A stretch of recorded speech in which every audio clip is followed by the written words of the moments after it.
time trying to work it off in an underfunded online tabloid. It's not exactly the BBC, it's the PIT, where we put the tabloid in tabloid news. Hi.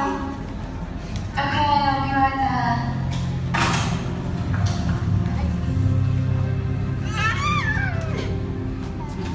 What's up? Oh, no. Hey, good news, going on a road trip.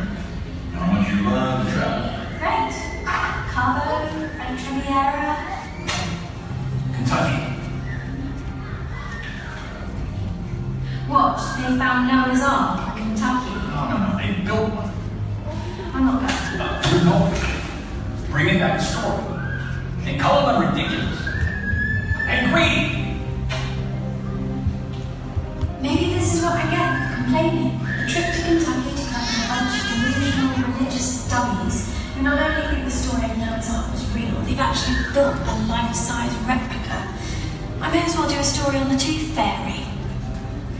I don't even know where Kentucky is. Oh, there. A flyover state if there ever was one. And we get to drive there, of course. Yippee! Look, can't you get me anyone other than Wilson? Anyone? What about... I can't do that. I'm really stuck on these two. Oh.